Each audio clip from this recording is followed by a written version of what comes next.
Bismillahirrahmanirrahim. Assalamualaikum warahmatullahi wabarakatuh. Perkenalkan, nama saya Muhammad Arif Ramadan. Berdirinya saya di sini ingin mempresentasikan hasil resume saya, yaitu komunikasi interpersonal. Baik, di sini saya akan mempresentasikan dua materi, yaitu komunikasi verbal dan komunikasi non verbal. Baik, yang pertama ada pengertian komunikasi verbal. Menurut Kamus Besar Bahasa Indonesia, kata verbal dapat diartikan sebagai kata sifat yang artinya secara lisan, bukan tertulis. Menurut bahasa, komunikasi verbal merupakan komunikasi yang menggunakan cara penyampaiannya melalui lisan, bukan tertulis atau ujaran oleh si komunikasi. Nah, selanjutnya bahasa komunikasi verbal.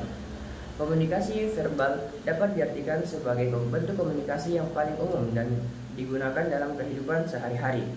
Jadi, komunikasi yang melibatkan simbol-simbol atau kata-kata yang hal-hal tersebut disampaikan secara lisan ataupun oral atau secara tertulis, itu diartikan sebagai komunikasi verbal. Selanjutnya ada fungsi komunikasi verbal. Nah, komunikasi verbal memiliki tiga fungsi yang dikatakan oleh Larry L. Baker. Fungsi yang pertama yaitu fungsi penamaan atau penjulukan, yang kedua fungsi interaksi, dan yang ketiga yaitu fungsi transmisi. Nah, selanjutnya ada komunikasi nonverbal. Pengertian komunikasi nonverbal. Komunikasi nonverbal adalah komunikasi yang menggambarkan pesan-pesan nonverbal. Nah, pesan nonverbal adalah pesan yang digunakan untuk menggambarkan peristiwa komunikasi di luar kata dan tulisan.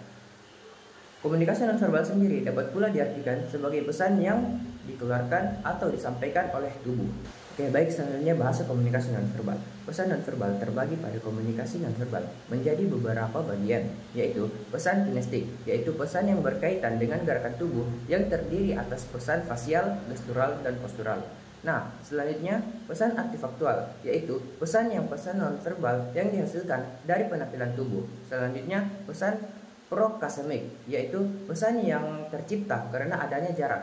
Selanjutnya pesan paragnostik, yaitu pesan yang ada karena tekanan atau informasi dalam pengucapan pesan verbal.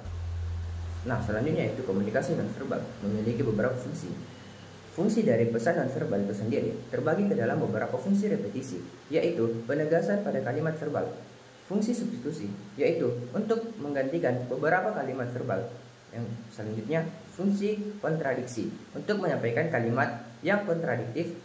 Selanjutnya fungsi komplement, yaitu sebagai pelengkap dari apa yang disampaikan pada pesan verbal. Selanjutnya yaitu fungsi aksentuasi yang berkaitan dengan penegasan dan penggaris bawah pesan-pesan verbal. Nah, sekian dari presentasi saya. Bila ada kesalahan dalam bertutur kata, mohon dimaafkan. Saya akhiri dengan wabillahi taufiq wal hidayah. Wassalamualaikum warahmatullahi wabarakatuh.